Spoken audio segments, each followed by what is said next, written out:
boa noite, pessoal. Bom dia para quem for assistir outro dia, né? É bem atemporal aqui, sejam bem-vindos. Hoje a gente tem a Marta para falar conosco um pouquinho, né, Marta, sobre sua experiência. Oi, Eli, novamente, tudo bom? Oi, tudo bem? É um grande prazer hoje estar aqui com a Jéssica, de novo, minha parceira, né? Com a Marta, que também é minha parceira no Hub Pontes e Conexões. Então, hoje a gente está em família, assim, uma família muito gostosa, que é a oportunidade que a gente tem de ouvir um pouquinho, né? Seja bem-vinda, Marta. Eu gostaria que você se apresentasse a Marta pela Marta, né? Muito obrigada, Eli. Primeiro, gente, é uma delícia estar aqui. A gente teve uma conversa antes, né? Como ele diz, um aquecimento. Mas a gente se conheceu há pouco tempo, né, Eli? Mas parece que é uma vida. Então, eu estou muito à vontade, estou muito feliz de estar aqui e agradecida também pelo convite. Marta pela Marta, eu na fila do pão, eu sou uma profissional de comunicação. Eu tenho uma carreira não linear, né? Eu fui produtora de show durante muitos anos, produtora de eventos, e trabalhei bastante com produção de conteúdo, fui assessora de imprensa. Comecei a me apaixonar pelo universo corporativo e fui migrando para a comunicação corporativa, né? Nesse processo, eu entendi que as empresas elas têm dificuldade na comunicação porque elas muitas vezes não entendem quem elas são. Várias vezes eu ia em reuniões e perguntava muito bem quem é você, e a empresa começava a me dizer o que fazia, né, o que entregava. Eu dizia, não é essa a minha pergunta, né? A minha pergunta é por que esta empresa existe, né? É o famoso propósito. Mas era com um nome diferente. Mas eu também sou mãe de dois caras sensacionais, o Pedro e o Henrique. Eu tenho um relacionamento longevo com o meu marido Joaquim. Eu o conheço, nós estamos juntos há 30 e tantos anos. E também sou a mãe de criação de um vira-lata maravilhoso, o Fred, que é o mimado desta casa. Eu comecei a me interessar bastante por essa questão de diversidade, mas o meu primeiro impulso, o meu primeiro direcionamento foi para a diversidade de gênero, até porque essa é uma questão que eu sinto, né, como mulher, sinto bastante na pele durante todo o meu desenvolvimento profissional. Revisitei algumas situações que eu vivi e entendi ali, hoje entendo ali o que acontecia. E comecei a me interessar muito pela diversidade etária, né? Pela longevidade profissional.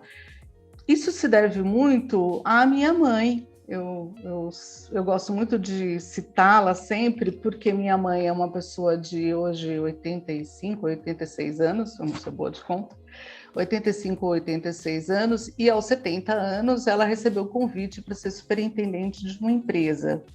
Nessa época eu tinha 40 e eu senti aos 40 o mercado se fechando um pouco para mim.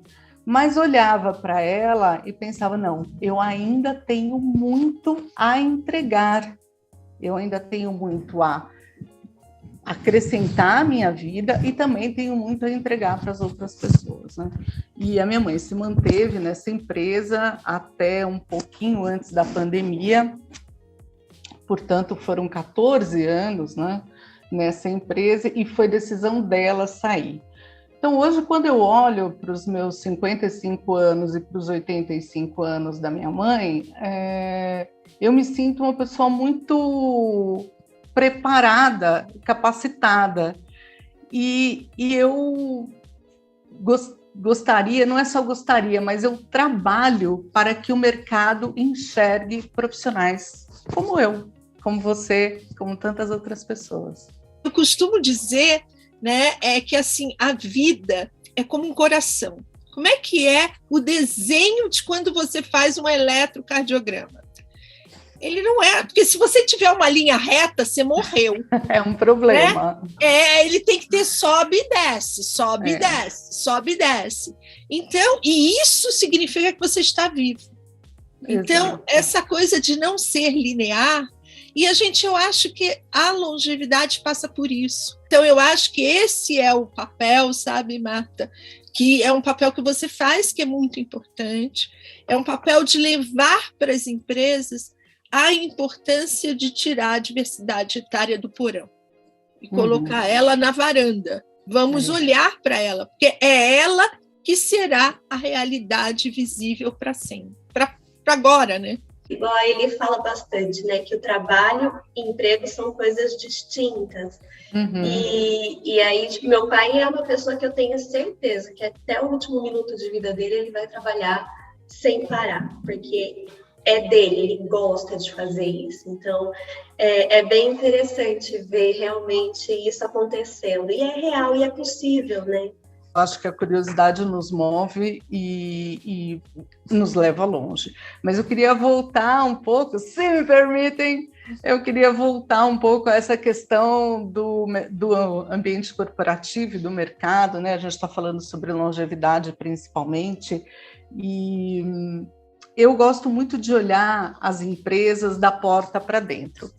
É um pouco natural isso, considerando que eu trabalho com a cultura que existe dentro das empresas, e eu sempre digo, né, empresas que não se preocupam com isso, ou que não acham isso importante, ou que acham que muitas fazem isso, né, falam, não, aqui não tem isso de cultura, né, toda empresa, basta que exista uma pessoa para que a cultura da empresa se estabeleça, basta que existam duas para que os atritos comecem. É natural, cada um de nós vem de uma história, de uma jornada diferente, né? E traz essa jornada e essas aspirações para dentro desse ambiente corporativo.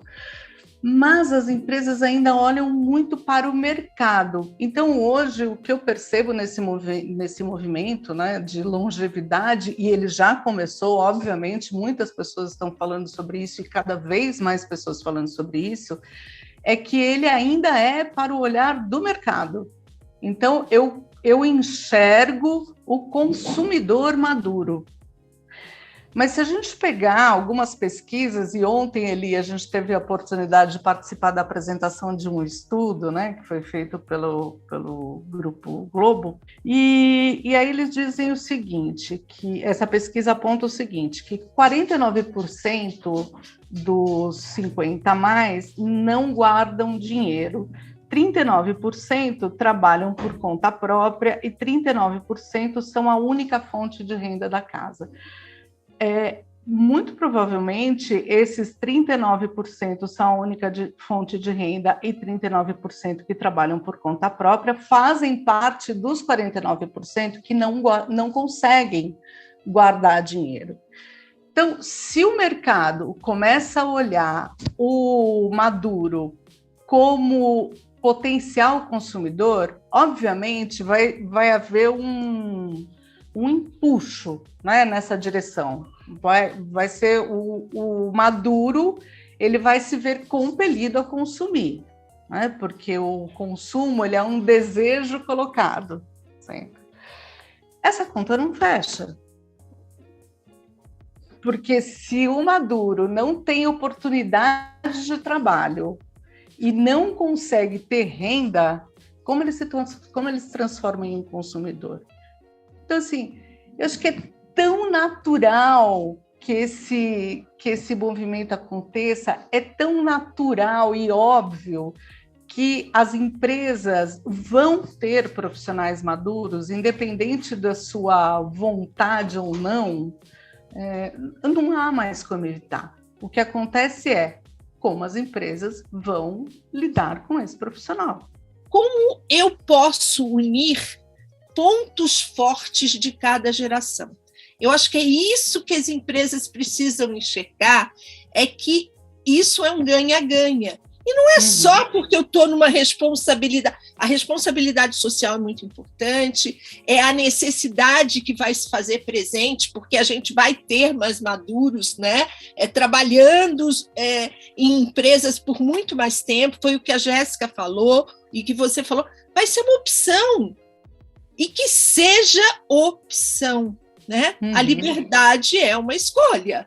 Então, seja a opção de cada um construir esta longevidade, né? E aí é assim, passando por essa sensibilização, por essa conscientização, né, Marta, que é um trabalho muito importante que você faz com as empresas, de trabalhar a cultura dessa empresa, como ela vai colocar isso no DNA dela, que não basta só ter campanhas, que é uma coisa que eu sempre falo, é muito legal e é preciso ter o mês disso, o mês daquilo, né?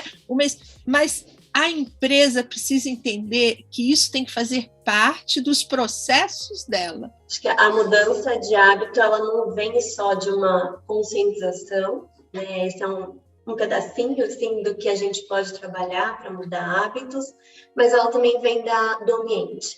Então, se a gente pensar, até o DNA muda com o ambiente, então por que não? O comportamento ele também vai mudar se o ambiente mudar. Então, é importante a gente ter o melhor, o ideal dos mundos é esse casamento, né? Entre de dentro para fora e de fora para dentro também. Esse é o mundo ideal, assim, para a gente conseguir pensar numa longevidade realmente com qualidade. Um ponto importante é que as empresas, e de novo, tá, gente, eu volto sempre para isso, porque é minha fonte de trabalho, enfim, né, minha fonte de informação. Mas é que as empresas, elas primeiro reconheçam, né, que essa diversidade de gerações fará parte, né, e aceitem isso com muita calma, né, com muita sobriedade. Eu sempre falo com os meus colegas que eu fui muito faca nos dentes, né? Eu ainda sou, mas hoje a minha abordagem é sempre pelo afeto, porque é um momento difícil, né? Nós estamos em um momento de transição e nenhuma transição é fácil, mudança não é fácil, né? Então, eu acho que isso a gente tem que ter muito cuidado sempre, né? Quando a gente leva essa questão às empresas, leva a diversidade. Se a gente pensar historicamente, as relações dentro de uma empresa eram relações pasteurizadas, né? Eram relações assim, ali numa gradação de cinza. E hoje a gente vê vários pontos de luz que eu coloco, para mim a diversidade são esses pontos de luz nos relacionamentos, né? Que são eles que nos enriquecem, que enriquecem a sociedade, enfim, e que fazem a vida acontecer. Então, são esses pontos de luz em que muitas vezes quem está lá, né, quem está na liderança e veio desse histórico de relações mais neutras, né, se assustam, olham e falam, eita, o que está acontecendo? Então, eu acho que neste momento o caminho do afeto é o mais importante. Como eu brinquei ontem ali na apresentação do estudo que foi feito, assim, é a primeira vez em que eu estou tão próxima, e eu digo até, né, eu como 55, eu estou tão próxima de mais jovens e mais velhos. Eu fiz uma pós na USP em comunicação digital, e os pais dos meus amigos têm a minha idade, alguns até são mais novos do que eu. Então, quando eu vou em festa, e é uma turma que me acolheu, absolutamente, eu falo, vocês abriram a roda e me deixaram entrar, assim, sabe? E quando eu vou em festa, em viagem, eu posso falar balada? Quando eu vou em balada, muitas vezes, ou às vezes, os pais estão lá e eles ficam desconfortáveis, assim, por que essa pessoa está com o meu filho e não está comigo? Então, a gente está vivendo um momento de transição, a gente está vivendo esse momento de coisas diferentes acontecendo e a gente tem que se acolher, simplesmente, não é? Dói mesmo, muitas vezes. Mas calma, respire, vai passar, vai dar tudo certo. E para as empresas, embora sejam corporações, é a mesma coisa. É gente que está lá dentro, né? Não faz diferença. Olha, muito obrigada, adorei nosso papo. Eu acho que esse papo tem que ir para longevidade mesmo, ele tem que fazer parte da gente escutar aquilo que traz vamos dizer assim, a reflexão do que será isso, como eu cuido dessa minha longevidade, aos 20, aos 30, aos 40, aos 50, sei lá, a tua mãe com os 85, né? O pai da Jéssica com 70, então temos muito chão aí, né, Marta? Gente, eu que agradeço, é uma delícia, eu amo esse assunto, eu sou daquele tipo que me dá um caixote de manga para sentar, eu falo a noite inteira, então cuidado!